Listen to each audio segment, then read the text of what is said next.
ஐபிஎல்லோட 69வது போட்டி Punjab Kings Mumbai Indians கடை நடக்க போகுது. அதோட ஃபேண்டசி ப்ரிவியூ பார்க்க போகிறோம். ரெண்டு டீமுக்குமே இது முக்கியமான போட்டி. இந்த போட்டியில் ஜெயிக்கிறவங்க டாப் 2ல் இடம் பெற முடியும். அட்டமசி கிரிக்கெட் 11 அப்படின்னு சர்ச் பண்ணி டெலகிராமில் ஜாயின் பண்ணிக்கிங்க. Re11 சூப்பரான அப்போ ஸ்மால் லீக்குக்கு பெஸ்ட்டாக இருக்குது. Re11 பொறுத்த வரைக்கும் ட்ரேடிங்கில் கான்செப்ட் இருந்தால் கூட தமிழ்நாடு யூசர்ஸ் பயன்படுத்த முடியாது. ட்ரேடிங் தமிழ்நாடு யூசர்ஸுக்கு பேன் அப்படின்றதுனால மற்ற கான்செப்ட்ஸ் நிறைய இருக்குது. கண்டிப்பாக பயன்படுத்திங்க. Re11 இன்ஸ்டால் பண்ணலைன்னா டிஸ்கிரிப்ஷனில் லிங்க் இருக்குது. கிளிக் பண்ணி இன்ஸ்டால் பண்ணி என்னோடய ரெஃபரல் கோடை பயன்படுத்த மறக்காதீங்க. சவாய் மான்சிங் ஸ்டேடியம் ஜெய்ப்பூரில் தான் இந்த போட்டி. மழைக்கான வாய்ப்பு இல்லை. May 26 7:30 PM மேட்ச் ஸ்டார்ட் ஆகுது. சேசிங் கிரவுண்ட் அப்படின்னே சொல்லலாம். டாஸ் வின் பண்ணால் சேஸ் பண்ணுறது ரொம்பவே நல்ல வாய்ப்பாக இருக்கும். சேஸ் பண்ண தான் விரும்புவாங்க. 63 போட்டியில் 22 பேட் ஃபர்ஸ்ட் 41 சேசிங். இந்த டிஃப்ரென்ஸை பார்த்தாவே தெரியுது சேசிங் கிரவுண்ட் அப்படின்ற மாதிரி. ரீசெண்டாக ஈக்குவலாக இருக்குது. 2021 16 போட்டி அதில் 8 அப்படின்ற மாதிரி பேட் ஃபர்ஸ்ட் சேசிங்க்கு இருந்திருக்கு. ஆவரேஜ் கொஞ்சம் இன்க்ரீஸ் ஆகிருக்கு. கண்டிப்பாக இந்த வருஷம் அப்படின்னு பார்க்கும்போது ரொம்பவே இம்ப்ரூவான ட்ராக்ஸை கொடுக்குறாங்க. ஜென்ரலாக இந்த பர்டிகுலர் கிரவுண்டுன்னு பார்த்தா ஸ்லோ நேச்சர் இருக்கும், கொஞ்சம் ஸ்லக்கிஷாக இருக்கும். ஸ்டடி பண்ணி எடுத்துகிட்டு போகணும். ஸ்டடி பண்ண தான் பார்ப்பாங்க. விக்கெட்ஸ் அவ்வளோ விட மாட்டாங்க. இது இருந்துகிட்டு இருக்கும். பட் இந்த சீசனை பொறுத்த வரைக்கும் கண்டிப்பாக இந்த பேட்டிங் ஸ்கோர் வந்து பயங்கரமாக இம்ப்ரூவ் ஆகிருக்கு. இன்னும் சொல்லப்போனால் பேட்டுக்கு பெட்டராக வர மாதிரி இருக்குது. பவுண்டரி டைமென்ஷனும் கொஞ்சம் சுருக்கியும் கொடுக்குறாங்க. இதெல்லாம் நம்ம பார்க்குறோம். நிறைய ஸ்கோர் வர்ற மாதிரி தான் இன்றைக்குமே எதிர்பார்க்குறோம். பேட் ஃபர்ஸ்ட் பண்ணும்போது ஆவரேஜ் 187. இங்கே பேட் ஃபர்ஸ்ட் சேசிங்க்கு ஆவரேஜாக 5 விக்கெட் விட்டுருக்காங்க. பஞ்சாப் கிங்ஸ் இங்கே அதிகமாக ஸ்கோர் பண்ணியிருக்காங்க. 219க்கு 5 அப்படின்ற மாதிரி இந்த சீசனில் தான். ஆர்ஆர் 118க்கு 10 அப்படின்னு லோ ஆகியிருக்காங்க. ரீசெண்டாக 150 பிலோவாக ஒரே ஸ்கோர் தான். 170 எபோவாக தான் நிறைய ஸ்கோர். 14 டைம்ஸ் வந்திருக்கு அவுட் ஆஃப் 16. ஸோ அதில் கண்டிப்பாக ஹை ஸ்கோரிங் கேமாக ரீசெண்டாக இருந்துகிட்ருக்குது. அண்டர்ஸ்டாண்ட் பண்ணிக்கலாம். பஞ்சாப் கிங்ஸ் விளையாண்ட 8 போட்டியில் 6ல் தோற்றுருக்காங்க. 2ல் தான் ஜெயிச்சிருக்காங்க. அண்ட் இதில் 2லையுமே பேட் ஃபர்ஸ்ட் பண்ணி தான் ஜெயிச்சிருக்காங்க. பேட் ஃபர்ஸ்ட் பண்ணும்போது ஆவரேஜ் 175 இருந்திருக்கு. சேஸ் பண்ணும்போது டவுனாக இருந்திருக்காங்க. விக்கெட் சேஸ் பண்ணும்போது நிறைய விக்கெட்ஸ் விட்டுருக்காங்க. அதை கொஞ்சம் மைண்ட் பண்ணுங்கள். எம்ஐயை பொறுத்த வரைக்கும் 9 போட்டியில் 6ல் தோற்றுருக்காங்க. 3ல் வின் பண்ணியிருக்காங்க. அதில் பேட் ஃபர்ஸ்ட்டில் 2 வின்னு, சேசிங்கில் 1 வின்னு. 2 டீமுமே பேட் ஃபர்ஸ்ட் பண்ணி சக்ஸஸ் பண்ணியிருக்காங்க அப்படின்னு இந்த நம்பரில் சொல்லலாம். பட் ஓவராலாக பார்க்கும்போது இந்த பர்டிகுலர் கிரவுண்ட் சேசிங் கிரவுண்ட். 2 டீமுமே சேஸ் தான் பண்ண விரும்புவாங்க. ஒரு சக்ஸஸ்ஃபுல் சேஸ் 163 விக்கெட் விடாமல் பண்ண சேஸு.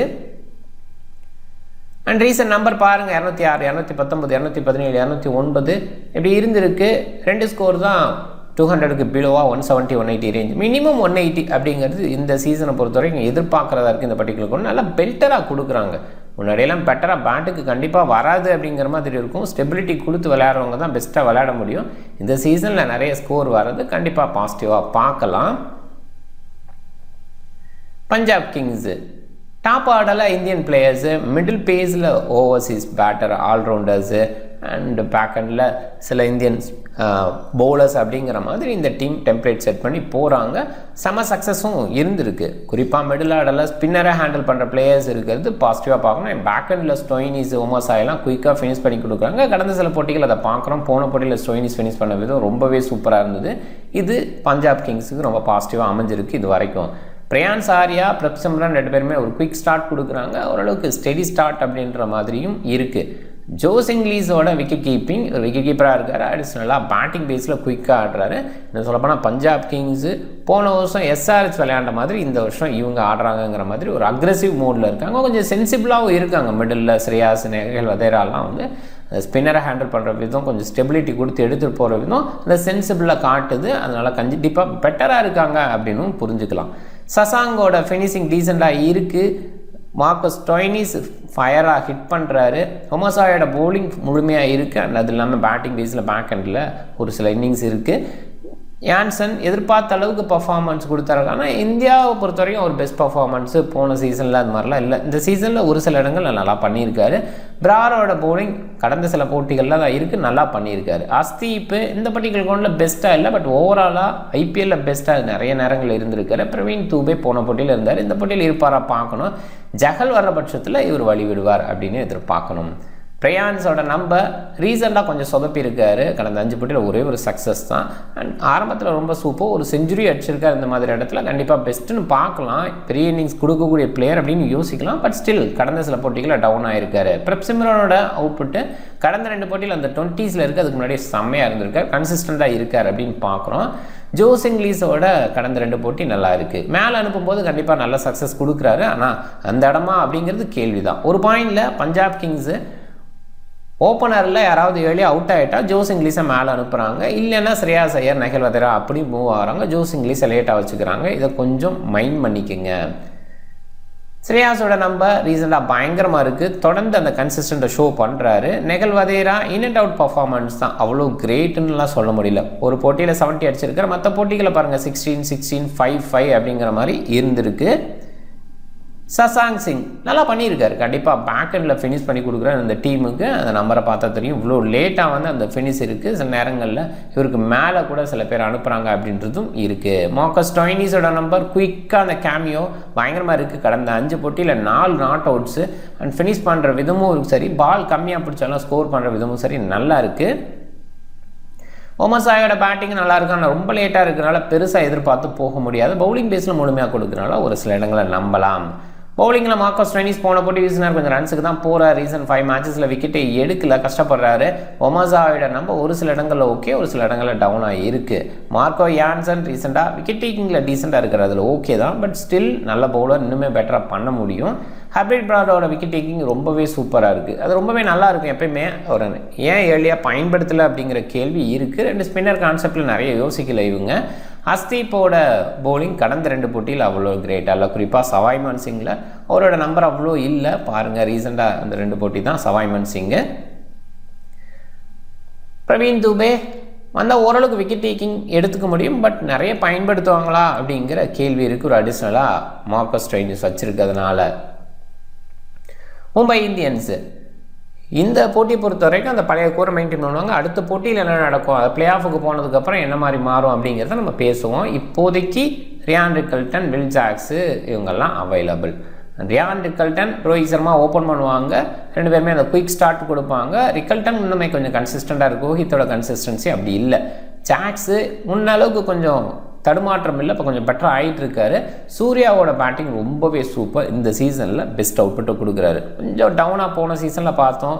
அண்ட் அதே நேரத்தில் இன்டர்நேஷ்னல் கிரிக்கெட்லேயும் கொஞ்சம் அவரோட ஃபார்ம் டவுன் ஆச்சு அப்படின்னு பார்த்தோம். பட் இப்போ ஃபார்ம் பயங்கரமாக இருக்குது. கம்பேக் கொடுத்துட்டாருன்னே சொல்லலாம். திலக் வர்மா சில நேரங்கள் இன்னுமே கீழே அனுப்புகிறாங்க. ஹார்டிக்கு நமந்திரி மேலே அனுப்பிட்டு குயிக்காக அடிக்கணுங்கிற இடத்துல திலக் வர்மாவை கன்சிடர் பண்ணுறதில்ல. அந்த இடம் மட்டும்தான் யோசிக்கிற மாதிரி இருக்குது. அதர்வைஸ் டாப் ஆர்டர் ஃபெயில் ஆகும்போது இவர் சக்ஸஸ்ஃபுல்லாக இருந்திருக்கார். இதை கொஞ்சம் மைண்ட் பண்ணிவிட்டு அதுக்கு தகுந்த மாதிரி யோசித்து டீம்ஸை செட் பண்ணுங்கள். ஹார்டிக் பாண்டியா டீசெண்டாக விளையாடுறாரு. பவுலிங் பேஸில் கொஞ்சம் ஆப்ஷன் அதிகமாக இருக்குனால ஹார்டிக்கோட ஓவர் குறையுதோ. ஏன்னா வில் ஜாக்ஸ் ஒரு சில இடங்களில் வீசுறாரு. அண்ட் சாண்டர் போன போட்டியில் பயங்கர கலக்கலாக இருந்தார். கரண் சர்மா இருக்கார். மேபி இந்த போட்டியில் கொஞ்சம் எக்ஸ்ட்ரா பேஸ் வேணும்னு நினச்சா அஸ்வினி குமார் சைடு போகலாம். ஸோ அது மட்டும் பார்க்கணும். அண்ட் கரனுக்கு பதிலாக தான் அஸ்வினிக்கு போவாங்க. சாண்டருக்கு பதிலாக போஸ்ட்க்கு போவாங்களா அப்படின்ற கேள்வி கூட கொஞ்சம் யோசிக்கணும். பட் மோஸ்ட்லி அப்படி இருக்காதுன்னு நம்புகிறேன். நமதீரோட ஹிட்டிங் ரொம்பவே சூப்பராக இருக்குது. அண்ட் மும்பை இந்தியன்ஸ் அப்படின்னு பார்க்கும்போது நிறைய எக்ஸ்பீரியன்ஸ் பிளேயர்ஸு, அதே நேரத்தில் ஹிட்டிங் பேஸில் கேமை சேஞ்ச் பண்ணக்கூடிய பிளேயர்ஸு. ஸோ இதுதான் வந்து இப்போ பலமாக இருக்கும். மற்ற டீம்ஸ்லேருந்து இவங்க வேறுபட்டு நிற்கிறது அந்த எக்ஸ்பீரியன்ஸ் பேஸில்.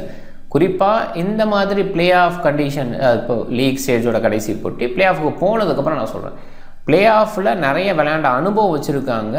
ப்ரெஷர் சுச்சுவேஷனை ஹேண்டில் பண்ணுற விதம் அவங்கள்ட்ட நல்லாயிருக்கும். இதனால தான் மும்பை இந்தியன்ஸ் மேலே இந்த வருஷம் எதிர்பார்ப்பு கப்படிப்பாங்களோ அப்படிங்கிற அந்த ஒரு பாயிண்ட்டும் வந்து நிற்கிது. பட் பார்க்கலாம் அடுத்தடுத்த போட்டிகள் என்ன பண்ணுவாங்கன்னா. நமந்தீரோட அந்த பேட்டிங் டிஸ்பிளே ரொம்ப சூப்பராக இருக்குது. டாப்பில் வந்தாலும் நல்லா பர்ஃபார்ம் பண்ணுற, லேட்டாக வந்தாலும் பர்ஃபார்மன்ஸ் கொடுக்குறாரு. சாண்டர், தீபக் சஹார், கரண் சர்மா கூட ஓரளவுக்கு பேட் பண்ண முடியும். அந்த பேட்டிங் டெப்த்து கண்டிப்பாக இருக்குது. பவுலிங் பேஸில் சாண்டர் போன போட்டியில் கலக்கினது ரொம்ப சூப்பராக இருந்தது. தீபக் சஹாரோட நியூ பால் ஸ்விங் ஓரளவுக்கு டீசெண்டாக இருக்கும். கரண் சர்மாவோட பவுலிங் நல்லா இருக்குது. ட்ரெண்ட் போல்ட்டு, ஜஸ்பிரிட் பும்ரா கலக்கிறாங்க இந்த சீசனில். ரியான் ரிக்கல்டன் ஓகேவான பர்ஃபார்மன்ஸு. அந்த கன்சிஸ்டன்ட் அப்படிங்கிறது அந்த 20 ரேஞ்சில் இருந்தால் கூட ஒரு போட்டியில் 2 ரன், ஒரு போட்டியில் 11 ரன், கடந்த 5 போட்டியிலேருந்து இருக்குது. ஜெய்ப்பூரில் ஒரு போட்டி நல்லா விளையாண்டுருக்காரு. ரோஹித் சர்மா ரீசெண்டாக பாருங்கள், 2 இன்னிங்ஸ் நல்லா இருந்தால் கூட 3 இன்னிங்ஸ் ஃபெயிலியர் இருக்குது. பஞ்சாபுக்கு எகென்ஸ்டாக கடந்த 4 போட்டியில் 1 இன்னிங்ஸ் ஃபெயிலியர். அண்ட் ஜெய்ப்பூரில் போன போட்டியில் ஒரு 50 அடிச்சிருக்காரு. வில் ஜாக்ஸோட நம்பர் ஓகே, கண்டிப்பாக அந்த 20s இருக்கார். ப்ளஸ் பவுல் பண்ணும்போது விக்கெட் எடுத்த மாதிரி எடுத்தால் கண்டிப்பாக பாசிட்டிவாக பார்க்கலாம். மினிமம் கேரண்டி கொடுக்கறக்கூடிய பிளேயராக இருக்கார். சூர்யாவோட பேட்டிங் டிஸ்பிளே வேறு லெவல். குறிப்பாக பஞ்சாப் கிங்ஸுக்கு எகென்ஸ்டாக ரீசெண்டாக நம்பர் பாருங்கள், நல்லா இருக்குது. ஜெய்ப்பூர்லேயும் போன போட்டி 48க்கு நாட் அவுட் அப்படின்னு முடிச்சார். மைண்ட் பண்ணிக்கிங்க. ஓவராலாக ஒரு நல்ல டிஸ்பிளே இப்போதைக்கு அவர் கொடுத்துட்ருக்கார், கலக்கிறாரு. திலக் வர்மா கண்டிப்பாக மேலே வரும்போது டீசென்ட் சக்ஸஸ் கொடுக்க முடியும், அந்த குவாலிட்டி இருக்குது. பட் மேலே அனுப்புவாங்களா அப்படிங்கிறது கேள்வி தான். ஜெய்ப்பூரில் அவரோட நம்பர் 65 from 45 அப்படின்னு ரீசெண்டாக இருந்தது. ஹார்திக் பாண்டியா ஒரு சில இன்னிங்ஸ் ஓகே, இவருமே ஜெய்ப்பூரில் ஒரு நம்பர் நல்லா வச்சுருக்காரு. ஸோ அண்ட் ஜெய்ப்பூரில் டீசெண்டாக இருந்திருக்காரு. இப்போ கொஞ்சம் பெல்ட்லாம் மாறி இருக்குது அப்படிங்கிறத கொஞ்சம் மைண்ட் பண்ணிக்கோங்க. கொஞ்சம் டவுன் ட்ராக்கு யோசிக்கிற மாதிரி இருக்கும் லேட்டாக வர பேட்ஸ்மேனுக்கு. பட் இந்த ட்ராக்கு வந்து டோட்டலாகவே எவ்ரி இயர் இருக்கிறத விட இந்த வருஷம் ட்ராக்ஸ் வந்து பெட்டர் ஆகிருக்கு அப்படின்னு தான் நம்ம பார்த்துட்ருக்கோம். நமந்தீர் சூப்பராக பேட் பண்ணுறாரு. கண்டிப்பாக அவர் வர்றப்போ செமையாக பண்ணுறாரு, அதுதான் ரொம்ப ப்ளஸ் பாசிட்டிவாக பார்க்கணும். பட் நம்ம டீமுக்குன்னு யோசிக்கும் போது ஒரு சில டீம்ஸில் மட்டும்தான் யோசிக்க முடியும். ஏன்னால் பேட்டிங் ஆர்டரில் ரொம்ப லேட்டாக வர, குறிப்பாக பேட் ஃபர்ஸ்ட் பண்ணும்போது ஒரு சில டீம்ஸில் யோசிச்சா கூட சேஸ் பண்ணும்போது அவரை யோசிக்கணுமா அப்படிங்கிற கேள்வி வருது. மிச்சல் சாண்டனர் பேட்டிங்கில் வந்தால் நல்லா பண்ண முடியும், பட் இது வரைக்கும் பெருசாக டெஸ்ட் ஆகலை. வில் ஜாக்ஸோட போலிங் போடும்போது ஒரு சில நேரங்களில் விக்கெட் எடுக்கிறார், ஆனால் நிறைய ஓவர்ஸ் கொடுக்கறது இல்லை. ஹார்திக் பாண்டியாவோட போலிங் ரீசெண்டாக இல்லை, அதை கொஞ்சம் பாருங்கள், நிறைய இல்லை. அதுலேயும் வந்து போன போட்டியெல்லாம் ஓவர்ஸை வீசலை அப்படிங்கிறதும் இருக்குது. மிச் சாண்டனர் போன போட்டியில் கலக்குனார், 11 ரன் மட்டுமே கொடுத்து 3 விக்கெட் எடுத்தார், 4 ஓவரும் போட்டு. தீபக் சஹாரோட போலிங் ஓரளவுக்கு விக்கெட் டேக்கிங்கில் இருக்கார், இல்லைன்னு சொல்லலாம். பட் முழுமையாக போடுவாரா அப்படிங்கிறது டெஃபினட் கேள்வி தான். கரண் சர்மாவோட போலிங் விக்கெட் டேக்கிங் போலிங் அது பார்க்கணும். அண்ட் கடந்த 5 போட்டியில் 2 முறை 3 விக்கெட் எடுத்திருக்காரு. அது சேஞ்ச் பண்ண முடியாது. ஜெய்ப்பூரில் விக்கெட் சூப்பராக எடுத்திருக்காரு. கடந்த 2 போட்டியில் 5.3 ஓவர்லேயே 5 விக்கெட் எடுத்திருக்காரு அப்படிங்கிறது இருக்குது. ட்ரெண்ட் போல்ட்டு ரீசெண்டாக பயங்கர கலக்கலாக விக்கெட் எடுத்திருக்காரு, செம்மையாக பண்ணுறாரு. 4 wicket 3 wicket 3 wicket 2 wicket 1 wicket அப்படிங்கிற மாதிரி செம்ம கலக்கலான பவுலிங் இருந்துகிட்டு இருக்கு. ஜஸ்பிரீத் பும்ராவோட விக்கெட் டேக்கிங் பயங்கரமாக இருக்குது. ஆரம்பத்தில் கொஞ்சம் அப்படியே டவுன் ஆகி இன்ஜுரிக்கு அப்புறம் வந்தப்போ அவ்வளோ பெருசாக இல்லையோ அப்படின்னு யோசிக்கிறப்ப 4 விக்கெட் 2 விக்கெட் 2 விக்கெட் 3 விக்கெட் அப்படின்னு ரீசெண்டாக கலக்கியிருக்காரு. அண்ட் பஞ்சாப்க்கு எகென்ஸ்டாக போன சீசனில் ஒரு 3 விக்கெட் எடுத்தார். ஜெய்ப்பூரில் ரீசெண்டாக ஒரு 2 விக்கெட் 15 ரன்ஸ் மட்டுமே கொடுத்து அப்படின்னு இருக்குது. மும்பை இந்தியன்ஸுக்கு ரொம்பவே பெஸ்ட் பவுலராக தொடர்ந்து இருந்துக்கிட்டு இருக்கார் ஜஸ்பிரீத் பும்ரா. 2 டீம்னு பார்க்கும்போது ஆப்வியஸாக மும்பை இந்தியன்ஸ் அந்த எக்ஸ்பீரியன்ஸில் பெஸ்ட்டாக இருக்காங்க. பட் பேட்டிங் ஹார்ட் ஹிட்டிங் இந்த மாதிரி இடத்துல யோசிக்கும்போது 2 டீம்ஸுமே ஈக்குவலாக தான் சொல்லணும். ஈவன் பஞ்சாப் கிங்ஸ் இதில் கொஞ்சம் பெட்டராக இருக்காங்கன்னு கூட கண்டிப்பாக சொல்லலாம். பவுலிங் பேஸ்லன்னு யோசிக்கும்போது பும்ரா போல்ட்டு பெரிய டிஃப்ரென்ஸை கிரியேட் பண்ணுறாங்க. மிச் சாண்டனரோட அந்த கண்ட்ரோலும் இருக்குது, தேவைப்பட்ட ஹார்திக் பாண்டியா வருவார், இப்படி இருக்குது. ஸோ இந்த சைடுன்னு யோசிக்கும்போது டெஃபினட்டாக ஹர்ஷ்தீப் இந்த பர்டிகுலர் கிரவுண்டில் பெஸ்ட் அவுட்புட்டை கொடுக்கல. ஸோ அதை நம்ம பார்க்குறோம். மார்க்கோ யான்சன் விக்கெட் டேக்கிங்கில் ஓகே, பட் இந்தியன் கண்டிஷனில் இந்த மாதிரி ஸ்லக்கிஷ் கண்டிஷன்லாம் கொஞ்சம் யோசிக்கிற மாதிரி இருக்கும். பிராரோட போலிங் விக்கெட் டேக்கிங் ரொம்ப சூப்பராக இருக்குது. பிரவீன் தூபே இப்போ ஜஹல் இல்லாதது கொஞ்சம் மைனஸு. ஒரு வேளை ஜஹல் வந்தால் கொஞ்சம் பாசிட்டிவாக பஞ்சாப் கிங்ஸுக்கு அமையலாம். அது மட்டும் இல்லை, அவரோட முன்னாள் ஹோம் கிரவுண்ட் சொல்லலாம். ராஜஸ்தானுக்காக விளையாடும்போது இங்கே நிறைய ப்ராக்டிஸ் பண்ணியிருப்போம். இந்த மாதிரி விஷயங்கள் அவர் கொஞ்சம் பாசிட்டிவாக அமையும். பிரவீன் தூபே அப்போ வழி விடுற மாதிரி இருக்கும். ஸோ இதுதான் நம்ம பார்க்கணும். அப்படி பார்க்கும்போது மும்பை இந்தியன்ஸ் கண்டிப்பாக மச் பெட்டர் சைடாக ஃபீல் பண்ணுற மாதிரி இருக்குது. மும்பை இந்தியன்ஸ் ஜெயிக்கிறதுக்கான வாய்ப்பு இருக்குது. பஞ்சாப் கிங்ஸ் அதை தாண்டி வரணும்னா பெரிய ஸ்கோரை போஸ்ட் பண்ணி மும்பை இந்தியன்ஸுக்கு ப்ரெஷர் போடணும். அண்ட் பஞ்சாப் கிங்ஸுக்கு இன்றைக்கி ஹோம் அப்படின்றனால ஒருவேளை இன்றைக்கி பிளாக் சாயில் கொடுத்து அப்படிங்கிற அந்த இடத்துல பஞ்சாப் கிங்ஸுக்கு ஒரு அட்வான்டேஜ் இருக்கலாம். இன்னொரு பாயிண்ட்டும் இருக்குது, இங்கே சேஸ் பண்ணுற டீமுக்கு ரொம்பவே பெரிய அட்வான்டேஜ் இருக்குது. டிஃபேக்டர் அப்படிங்கிற ஒரு விஷயம் தான் டெஃபினட்டாக. ஸோ அந்த மாதிரி யோசிக்கும் போது இங்கே சேஸ் பண்ணுற டீமாக பஞ்சாப் கிங்ஸ் இருந்தால் ஜெயிக்கிறதுக்கான வாய்ப்பு. அண்ட் நியூ பாலில் ஹர்ஷ்தீப் பேசுவார், கூட ஒமசாயோ இல்லை மார்க்கோ யான்சன் மோஸ்ட் ப்ராபப்ளி அப்படின்னு எதிர்பார்க்குறேன். குறிப்பாக ஒரு லெஃப்ட் ஆர்ம் பேஸருங்கிற ஆங்கிளில் ரோஹித் சர்மாவுக்கு எகென்ஸ்ட் அட்டாக்குக்கு மார்க்கோ யான்சனை தான் எடுத்துகிட்டு வருவாங்க. கூட வந்துட்டு ஹர்ஷ்தீப் 2 பேருமே இருக்காங்க, அது டவுட்டே இல்லை. 2 பேருமே டிஸ்டர்ப் பண்ண முடியும். பிரவீன் துபே மிடில் பேஸில் யோசிக்கணும். ஒமசாய் பவர் பிளே அண்ட் லேட்டர் பேஸில் வரதுக்கு வாய்ப்பு இருக்குது. ஸ்டோயினிஸ் ஒரு சில இடங்களில் தேவைப்பட்டால் பயன்படுத்திப்பாங்க. அண்ட் எம்ஐயை பொறுத்த வரைக்கும் நியூ பாலில் ட்ரெண்ட் போல்ட் தீபக் சஹார் அப்படி தான் ஸ்டார்ட் பண்ணுறாங்க. பும்ரா பாசிபிளாக பவர் பிளே லேட்டாக, இன்னும் சொல்லப்போனால் பிரியான் சாரியால் அப்புறம் சிம்ரன் கொஞ்சம் கிக் ஸ்டார்ட் அப்படின்னு கொடுக்க ஆரம்பித்தா விக்கெட் விழலை அப்படின்னு சொன்னால் ஜஸ்பிரீத் பும்ராவை அட்டாக் பண்ண வைப்பாங்க. விக்கெட் டேக்கிங்காக எந்த இடத்துலையும் அட்டாக் பண்ண வைக்கலாம். சாண்டனர் மிடில் பேஸில் சில ஒரு லெஃப்ட் ஹேண்டர் வதையிற இருந்தால் கூட சாண்டனர் அதெல்லாம் பொருட்படுத்தவே மாட்டார். நல்ல போலிங் கொடுக்குறாரு, ஆம் பால்ஸ் நல்லா வீசுவார் லெஃப்ட் ஹேண்டர்ஸுக்கு. ஸோ அதெல்லாமே கொஞ்சம் மைண்ட் பண்ண வேண்டியது இருக்குது. கரண் சர்மா லெக்கி சில ஓவர் அண்ட் மோஸ்ட் ப்ராபப்ளி இவர் இம்பாக்ட் சப் பேஸில் எடுத்துகிட்டு வருவாங்க. கொஞ்சம் பிச்சு வந்து டவுனாக இருக்குது, அந்தளவுக்கு வந்து டேர்ன் கிடைக்கல அப்படின்னு இருந்தால் நிறைய டைம் இப்போ இந்த சீசனை பொறுத்த வரைக்கும் அப்படி தான் இருக்குது. அப்படி இருந்தால் அஸ்வினி குமார் அந்த இடத்துல எதிர்பார்க்கலாம். ஆனால் இப்படி அஸ்வினி குமார் இருந்தால் பவர் பிளே செக்ஷன்லேயே அஸ்வினோட ஒரு சில ஓவர் எதிர்பார்க்கணும். ஹார்திக் பாண்டியா தேவைப்பட்ட ஒரு சில இடங்கள்லாம் மோஸ்ட் ப்ராபப்ளி ரீசெண்டாக பவுல் பண்ணுறது இல்லை. பவுலிங் ஆப்ஷன் கொஞ்சம் ஹெவி தான் மும்பை இந்தியன்ஸை பொறுத்த வரைக்கும். வில் ஜாக்ஸ், ஹார்திக் பாண்டியா அது இல்லாமல் ப்ராப்பர் 5 பவுலர்ஸ்னு இருக்குது. ஸோ இதில் மோஸ்ட்லி ப்ராப்பர் 5 பவுலர்ஸ். கரண் சர்மாவோட ஓவர் கொஞ்சம் குறையலாம், தீபக் சஹரோட ஓவர் குறையலாம், ட்ரெண்ட் போல்ட்டு, பும்ரா அண்ட் சாண்டரோட முழுமையாக இருக்கும். அந்த குறையிற ஓவரை ஹேண்டில் பண்ணுறதுக்கு ஹார்திக் அண்ட் வில் ஜாக்ஸ் இருப்பாங்க. இங்கே ஸ்டோயினிஸ் அடிஷ்னலாக இருக்கார். மோஸ்ட் ப்ராபப்ளி எல்லாரும் வீசுவாங்க. பிரவீன் துபேவோட ஓவர் கொஞ்சம் குறைவாக இருக்க வாய்ப்பு இருக்குது. அந்த ஓவரை மேனேஜ் பண்ணுறதுக்கு ஸ்டோயினிஸ் இருப்பார். யான்சன் அண்டு ஆஸ்தீப் எண்டோரில் வீசுறதுக்கு வாய்ப்பு அதிகம். சில நேரங்களில் மாறி இருக்கலாம் ஒமாசாய் அப்படின்னு கூட. அண்ட் இந்த சைடுன்னு பார்க்கும்போது trend Boult, Jasprit Bumrah most probably யோசிப்பாங்க.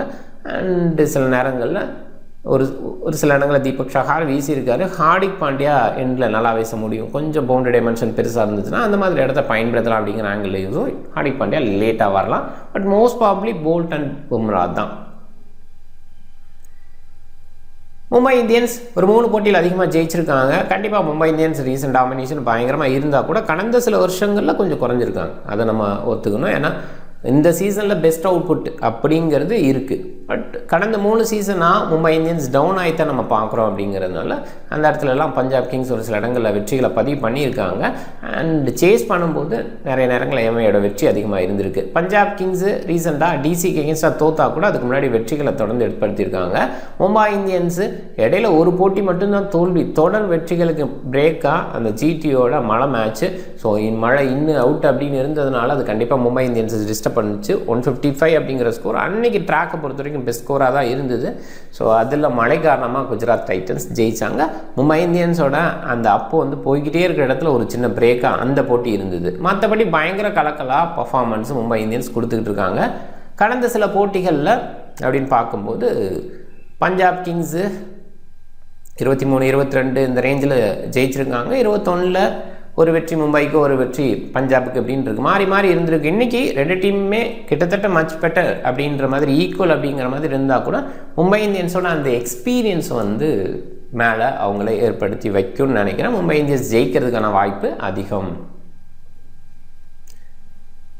டாப் 14ஓட மைண்டில் 2 டீம்ஸோட அந்த காம்பினேஷன் இப்போ இருக்கிறத பேஸ் பண்ணி யோசித்து இந்த 40 ஆன் டைமில் என்ன மாற்றங்கள் செய்கிறாங்க அதை பேஸ் பண்ணி யோசிக்கலாம்.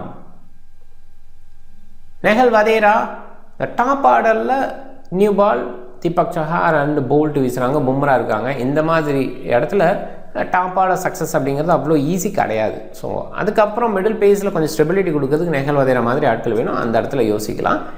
திலக் வர்மா கண்டிப்பாக டீசெண்டான பிளேயர், ஃபஸ்ட் பேட் பண்ணுற மாதிரி இருந்தால் கன்சிடரபிள்.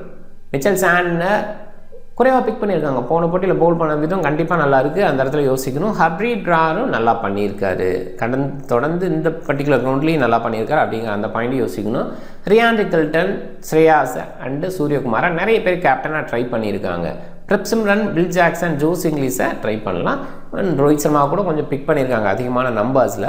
பட் ஸ்டில் கன்சிஸ்டன்ட் அப்படின்றது ரோஹித் சர்மாட்ட ஐபிஎல் பேஸில் யோசிக்கும் போது குறைவு தான். அதனால் யோசிக்கணும். பிரப்சிம்ரன் நல்லா பண்ணியிருக்காரு. பட் ஸ்டில் அந்த இடத்துல ஒரு பாயிண்டை யோசிக்கணும்.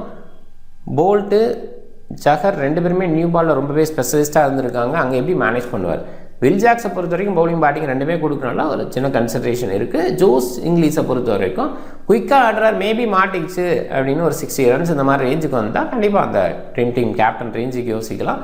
கொஞ்சம் ரிஸ்க்கு தான். ஆனால் அடிஷ்னலாக விக்கெட் கீப்பிங் இந்த மாதிரி இடத்துல இருக்கும்போது ஒரு சில இடங்களில் ஓகேன்ற ஃபீலை கொடுக்குறாரு. அதனால் ஜோஸ் இங்கிலீஷை ட்ரை பண்ணலாம். Wicket keeper Prabhsimran, Ryan Rickelton, Josh Inglis number 3 வரபாதுன்னு அதை கான்ஃபிடண்ட்டாக யோசிக்கலாம். ஒருவேளை நீங்கள் ஜோஸ் இங்கிலீஷை பிக் பண்ணு நினச்சிங்கன்னா பிரயான்ஸையோ இல்லை பிரப்சிம்ரனையோ மிஸ் பண்ணி பிக் பண்ண பாருங்கள். இல்லை 2 பேர்த்தையும் மிஸ் பண்ணி கூட ஜோஸ் இங்கிலீஷை பிக் பண்ண பாருங்கள். 2 பேர்த்தையும் பிக் பண்ணிவிட்டு ஜோஸ் இங்கிலீஷை பிக் பண்ணுறது கொஞ்சம் ஹார்ஷாக இருக்கும். ஏன்னா அவங்க 2 பேருமே ஸ்டடி பண்ணிட்டாங்க. பட் டிசிக்கு எகென்ஸ்டாக அவர் பேன் பண்ண மேட்ச், தடையான மேட்ச் இருந்தது இல்லையா, அதில் பயங்கரமான ஒரு ஸ்டார்ட் கொடுத்தாங்க. ஸோ அதுக்கப்புறம் கொஞ்சம் ஹார்டு ஹிட்டர் சைடு போயிட்டு ஜோஸ் இங்கிலீஷும் ஹார்டு ஹிட் பண்ணுவார், அதில் டவுட்டே கிடையாது. இருந்தாலுமே அடுத்து ஸ்ரேயாஸு ஸ்பின் பேஸில் போகும்போது எதுக்கு ஜோஸ் இங்கிலீஷு மிடில் பேஸில் சொல்லப்போனால் 8-9 ஓவர் வரைக்கும் ஓப்பனர்ஸ் விளாண்டாங்கன்னா அதுக்கப்புறம் ஸ்ரேயாஸு, நெஹல் வதேரா இப்படி தான் போவாங்க. ஜோஸ் இங்கிலீஷ்க்கான வாய்ப்பு கிடைக்காம போகும். இதை கொஞ்சம் மைண்ட் பண்ணிவிட்டு அந்த பிளேயரை பிக் பண்ணும்போது இவர் மிஸ் பண்ணும்போது அப்படிங்கிற மாதிரி மாற்றி யோசிங்க. பேட்டிங்கில் ஸ்ரேயாஸு, சூர்யா, பிரயான்ஸ் ஒரு சில டீம்ஸில் ட்ரை பண்ணுங்கள். நெஹல் வதேரா ஒரு சில டீம்ஸில் ட்ரை பண்ணுங்கள். கான்ஃபிடண்ட்டாக கன்சிடர் பண்ண முடியல. ஹார்டிக்கு பவுலிங்கில் ஒரு சில இடங்களில் ஃபஸ்ட் பேட் பண்ணால் எடுத்துக்கங்க, இல்லாட்டா மிஸ் பண்ணி கூட பாருங்கள், தப்பு இல்லை. மார்க்கோ யான்சன், வில் ஜாக்ஸ் நல்ல சாய்ஸு பேட்டிங் பேஸில். ஸ்டோயினிஸ் ஃபினிஷ் பண்ணுறதுனால கொஞ்சம் யோசிக்கலாம். சான் ஒரு டீசன்ட் சாய்ஸு. ஒமர் சாய் ஒரு சில இடங்களில் டீசன்ட் சாய்ஸை யோசிக்கலாம். பவுலிங்கில் ஹர்ஷ்தீப் இங்கே பெஸ்ட்டாக பண்ணலை, அதனால் நான் இந்த போட்டியில் மிஸ் பண்ணணும்னு நினைக்கிறேன். ஜஸ்பிரீத் பும்ரா, ட்ரெண்ட் போல்ட்டு, கரன்சமாக ஒரு சில டீம்ஸில் ஹப்ரி பிராரை நான் பிக் பண்ணலாம்னு நினைக்கிறேன். கேப்டன் ரியான் ரிக்கல்டன் நல்லா பண்ணுறாரு, ஸோ அதனால் கேப்டனாக ட்ரை பண்ணலாம். விக்கெட் கீப்பிங் பாயிண்ட்டும் கிடைக்கும், ஸோ அந்த பாயிண்ட்டு. அண்ட் வைஸ் கேப்டனாக வில் ஜாக்ஸ். ஃபைன்.